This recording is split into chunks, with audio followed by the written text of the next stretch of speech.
Right, I'm going to make a quick video regarding your questions about tanking slurry. Some of you may think it's failed after applying it. I'm going to explain what's going on here. I'll also run through how to apply it correctly because a lot of people are making mistakes. So, there's your tanking slurry, and you may be experiencing this problem. I don't know if you can make it out in this video, it's glistening slightly, but you're getting water beading on the surface. And you're thinking, shit man, it's failed, the water's coming through. Well, providing you have applied your tanking correctly, I'll explain now reasons why it hasn't actually failed. Tanking slurry is waterproof, but it is not vapor proof. So what's happening is the vapor is still allowed to travel through. The vapor's coming to the surface is freezing cold, so it's beading into little droplets and then making the surface of your tanking wet. Now, just to prove my point, I've scraped a bit of this wet patch away here with a knife, and you can see it's gone white. That's completely dry underneath. So the darkness and the water you're seeing is only on the surface due to the vapor coming through, settling on the surface, beading and turning back into water. Right, so don't worry about these patches. Here we've got an area that has dried out. It appears a bit salty. Don't worry about that either. So there you go. Now, with regards to applying the tanking slurry, I've seen a lot of people load their brushes up and lather on and thin it out as much as they can. That is wrong. Bad news.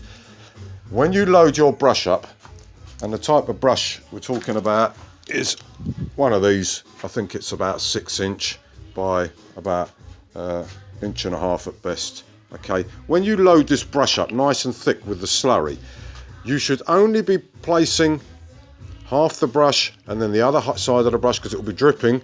You should only be doing really about 10 inches worth with the amount that's on the brush. You need to be building up at least 2 millimeters if possible with your first layer. When that sets and you're going to go back and do your second coat, you go against the original grain. The original grain's that way. You go against the original grain, the same. Load your brush up, put half the brush on one area, half the brush next to it, so only about 10 inches or so, and you do not press your brush in to spread it. That's literally taking it off. You leave your brush at an angle. This sort of angle, a lot of people, I've seen them do this. You're taking it off. Keep your brush at an angle and lather it on nice and thick. Now, to check you're doing it right, once you've got it on, press it with your finger and you can see the depth. When you press it out with your finger, you'll see what depth you're applying. You can go back over that bit that you put with your finger, but literally one brush load, 10 inches wide to get it on nice and thick.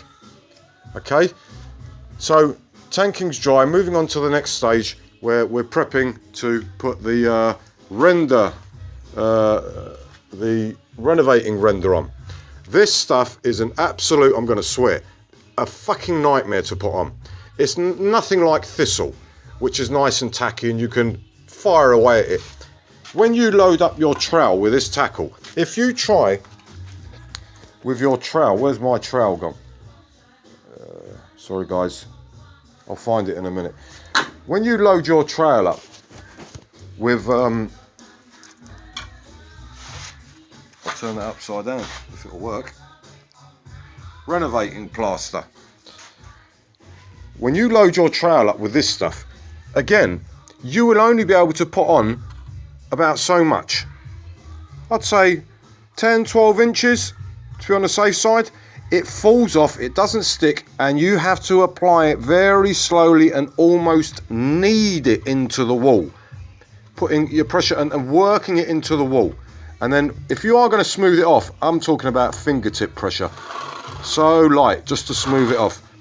You'll see when you're doing it, it's a nightmare to put on. Nothing like thistle.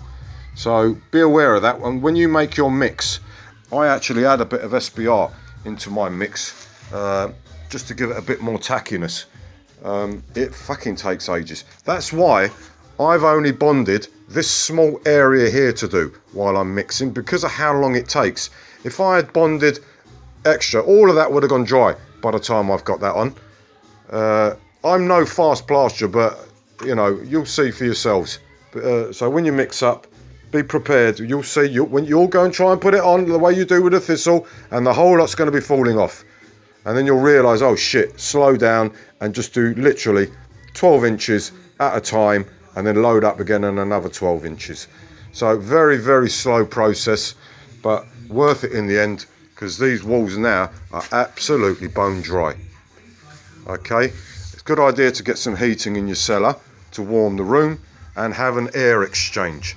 I've got one of these fans up here. I've got it set on a timer, okay. That sucks the air out. The room's, it's a pretty big workshop down here, and I'll have air coming in from a point up here. That's going to be piped down all the way to the ground. So I've got a low point and a high point, and there's a big chimney outside going 8 meters up in the air, and I've always got a very slow natural airflow coming through anyway. And there you have it. Any questions, feel free to ask. And even this stuff, it's just cement and SBR. It's been on now for about, I'd say, half an hour. It's so slow to set. I don't want to be going straight on it, it'll just take it off. But there you go. So I'm going to go and have a cup of tea while that dries. Good luck. See you later.